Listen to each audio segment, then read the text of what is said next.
Привет! Сегодня выпуск про турецкий город Трабзон, ранее именовавшийся Трапезунд. Он располагается сравнительно недалеко от границы с Грузией, на берегу Черного моря. Надеюсь, прогулка доставит вам большое удовольствие, поскольку мы погрузимся в город подробно.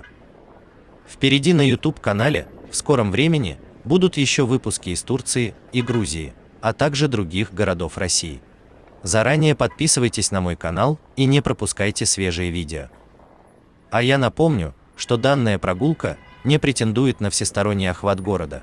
Она лишь простое отображение города Трабзон в глазах обывателя, заехавшего в него простым туристом. Как и надо полагать, начнем мы с простых вводных данных. Трабзон – это город в Турции, административный центр Ила-Трабзон, расположенный на берегу Черного моря, у устья реки Мачки, у подножия покрытого лесами Калат-Дага, чья высота более 3000 метров. В городе сохранился ряд памятников византийской архитектуры, включая бывший собор Святой Софии, Панагию Хризокефалос. Теперь это мечеть Фатиха, церкви Святой Анны и Святого Евгения, теперь мечеть Енид-Джума, а также старые городские стены. На юго-востоке от города расположен встроенный в скалу монастырь Панагии Сумела. Он пользуется большим спросом. Население города составляет более 900 тысяч человек. История города Трабзон. Согласно Евсевию, город под названием Трапезус был основан на территории Колхиды выходцами из Синопа в 756 году до нашей эры. Павсаний в описании Эллады утверждал, что в 360-е годы до нашей эры жители Трапезунта в Аркадии, отказавшиеся переселяться в Мегалополь, это малый город в Греции сегодня, покинули свои дома и нашли убежище в одноименном понтийском городе, чьи жители якобы были из их метрополии. Факт основания колонии в Колхиде жителями удаленной от моря деревни представляется маловероятным, и, скорее всего, эта история является попыткой связать одинаковые названия поселений. Не более того. Данный портовый город являлся самой восточной греческой колонией на Черноморском берегу Малой Азии, и когда-то он играл важную роль в торговле с анатолийскими государствами. В первую очередь с Урарту, а это в свою очередь уже древнее государство в Передней Азии. Трапезунд упоминается в Анабасисе Ксенофонта как конечный пункт отступления 10 тысяч наемников, разбитой персидской армии младшего сына персидского царя Кира-младшего. В делах после Александра Ариана отмечено, что после смерти Александра Македонского город был пожалован Эвмену из Кардии, полководцу и личному секретарю Александра Великого. Трапезунд вошел в состав Понтийского царства в правление Митридата VI. После Третьей Митридатовой войны город в составе Малой Армении был передан царю Галатии Диатару Помпеем Великим, а позднее получил статус свободного города, где были удобные условия по налоговым сборам. Войдя в состав Римской империи, Трапезунд стал главным городом провинции и важнейшим коммерческим центром и стоянкой римского флота на Черном море, так как имел хорошо защищенную гавань и служил исходным пунктом торгового пути от Приефратского района к Черному морю. Римско-парфянские войны сделали город еще более значимым. Трапезунд послужил перевалочной базой во время армянского похода Карбула. В 69 году нашей эры вольноотпущенник последнего понтийского царя Полемона II Аникет, бывший до присоединения Понта к империи командующим флота, поднял восстание в Колхиде, заявив о поддержке Вителия в борьбе с Веспасианом.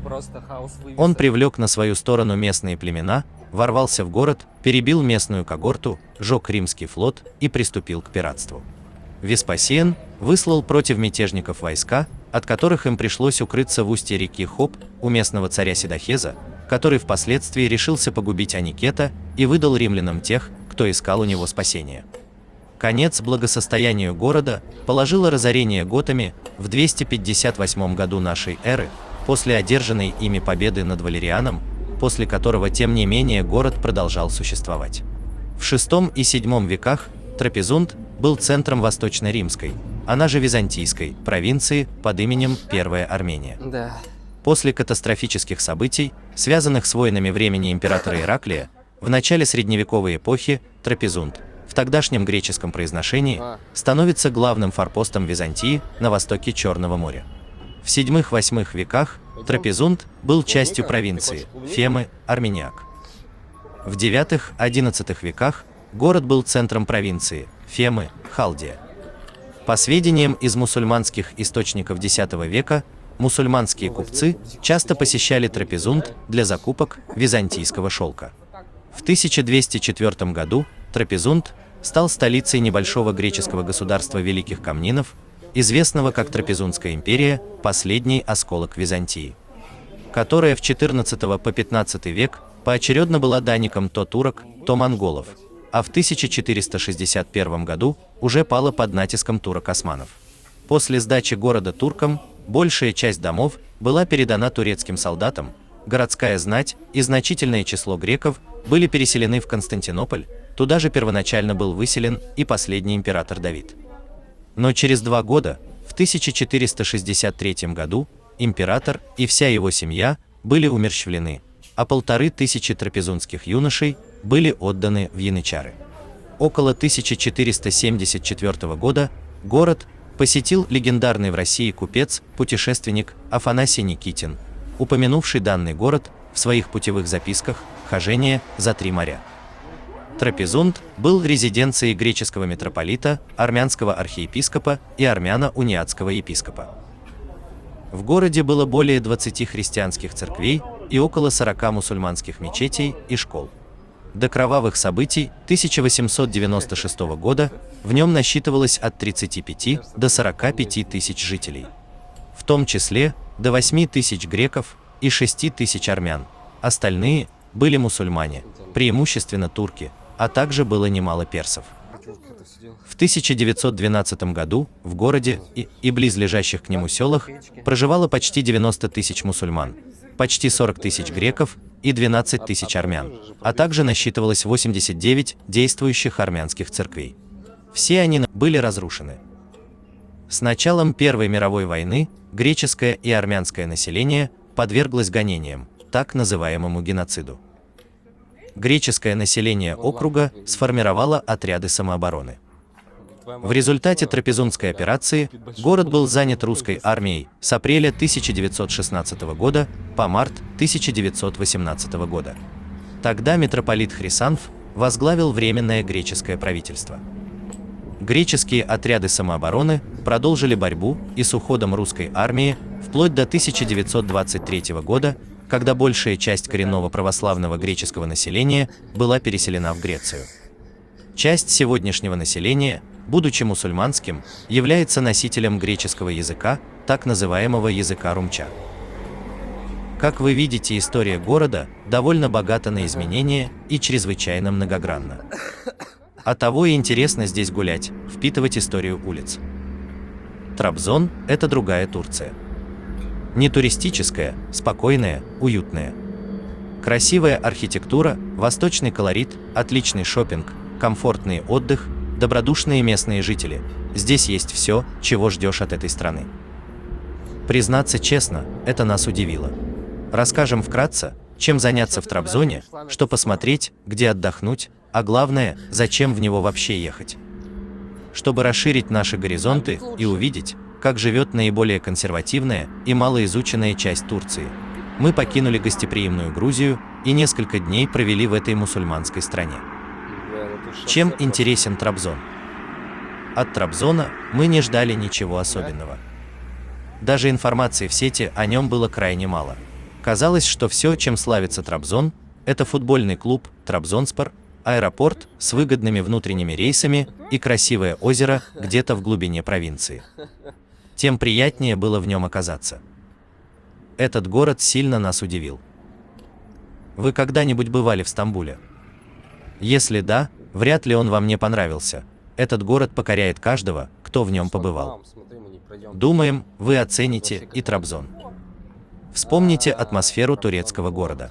Колоритные базары, местные жители, потягивающие чай из бокалов тюльпанчиков, мечети с призывами на молитву, бесконечные лавки со сладостями. А теперь представьте, что Стамбул или другой город Турции остался прежним, но все туристы из него исчезли, это и будет Трабзон. Как мы оказались в Трабзоне, далеко не самом популярном городе на побережье Черного моря.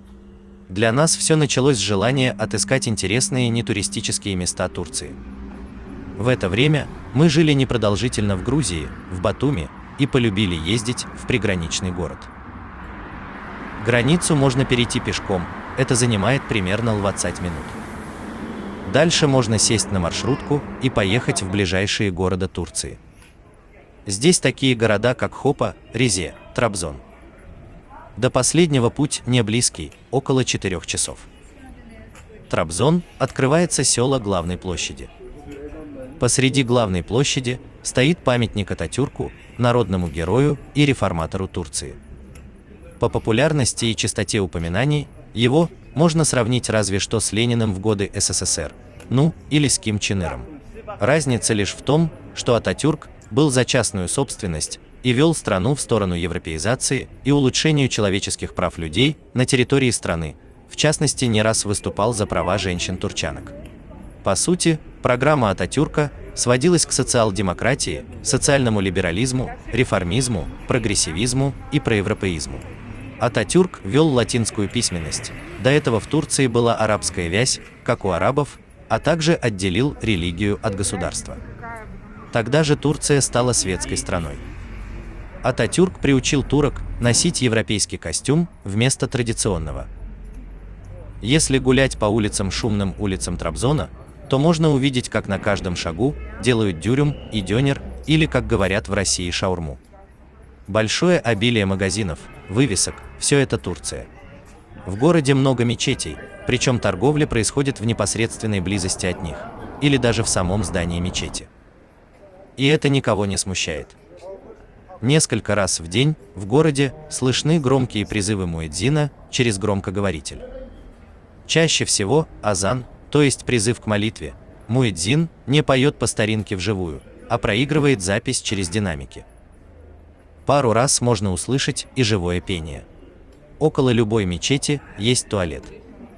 В туалете можно бесплатно помыть ноги перед посещением мечети, а также платно посетить туалетную комнату, стоит целую лиру. Сами комнаты без унитазов, только дырки в полу, это называется турецкий туалет. Спуска нет, сливать результаты деятельности можно только из ковшика, наполняют который из краника рядом. В кабинке всегда есть туалетная бумага и мокрое болото из-за исламской традиции не использовать туалетную бумагу. Раньше по Черному морю ходил паром из Сочи в Трабзон и наоборот. Сообщение было закрыто в 2014 году перед Олимпиадой. Так как оно было востребованным, его обещают восстановить. Но сегодня это даже больше политический подтекст.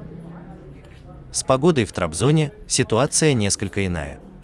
Лето на Черноморском побережье Турции теплое, но не жаркое. Температура редко превышает 30 градусов Цельсия. Море довольно прохладное, и на всем побережье совсем мало пляжей. Поэтому искупаться в Трабзоне будет довольно проблематично. Основные пляжи расположены в близлежащих курортных городах, таких как Орду и Самсуня. Про этот город я обещаю сделать тоже отдельный выпуск у себя на канале. Хотя Турция – светское государство, позиции ислама и исламской культуры тут очень сильны. Например, редко можно встретить разнополые компании. Обычно по улице идут вместе или только дамы, или только мужчины, или муж и жена, с детьми или без. А вот парни с девушками гуляют крайне редко. Увидеть компании из нескольких ребят и девушек – явление из ряда вон выходящее. Трабзон – это портовый город, бывший восточной греческой колонией еще до нашей эры, в процессе истории принадлежал последовательно грекам, монголам, персам и туркам. После геноцида в начале 20 века греков и армян, которых здесь было тысячи, вырезали всех, кроме принявших ислам. Таким образом, город стал чисто турецким. В городе то там, то тут видны фрагменты древней крепости. Трабзон плохо нанесен на туристические карты, местность горная, да и на английском никто не говорит, поэтому найти путь к достопримечательностям довольно сложно. Турки не очень сильно любят Черное море, считают его грязным и холодным, еще бы, ведь у них есть Средиземное море. Поэтому на море нет пляжей, набережная чисто символическая и непопулярная у жителей, а вдоль побережья тянется автострада с качественными дорогами и хорошими развязками. Ловить рыбу турки не брезгуют, и в городе встречаются рыбные лавки со свежим уловом. При лавках работают ресторанчики, где можно полакомиться рыбкой.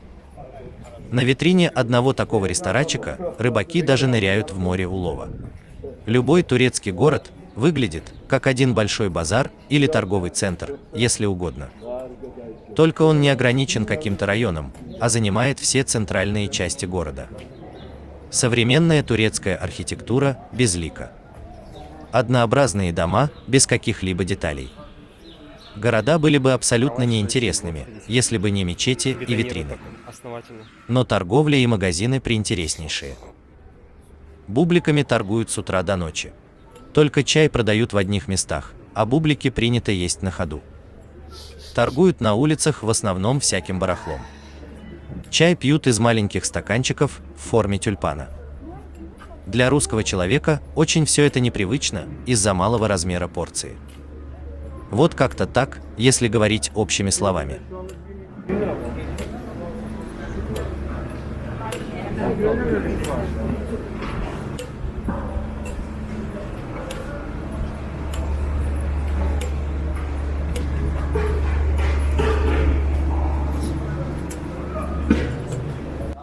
Достопримечательности Трабзона. Каких-то необычных достопримечательностей в Трабзоне немного. Разнообразные мечети – это первое, что советуют осмотреть путеводители. Самая знаменитая из них – Айя София. На свою сестру из Стамбула она совсем не похожа. К тому же, мы приехали в Трабзон в то время, когда храм Святой Софии был закрыт на реконструкцию. Но мы не расстроились, рядом оказалась чудесная смотровая площадка. Сердце города – площадь и парк Мейдан. Ее украшает статуя Ататюрка, первого президента Турции. Все выглядит современно, во многом даже по-европейски. Вокруг расположены многочисленные кафе и лавочки для отдыха. К югу от центра города находится старинный особняк основателя Турецкой Республики. В трехэтажном павильоне можно посетить внутреннее помещение и сад. В Трабзоне лавочки развернуты к морю, кафе выставили столики прямо у воды. На этом Трабзон не перестал нас удивлять. Казалось бы, чем может быть примечателен обычный городской парк? Но мы застряли в нем на 3 часа, не меньше. Искусственные водоемы, в которых плавают лебеди, невероятная зелень, огромное число беседок, мощеные дорожки.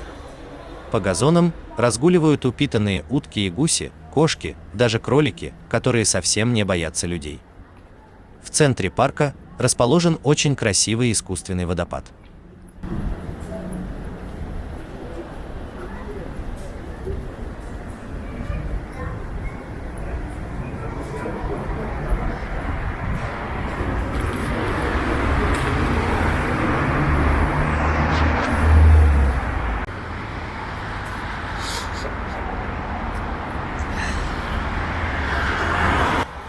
Ну а на этом мы будем прощаться с тобой. Спасибо, что составил компанию в прогулке. Обязательно оцени данное видео, рекомендуй его своим друзьям и пересылай видео друг другу. Это поможет видео лучше отображаться в поиске YouTube.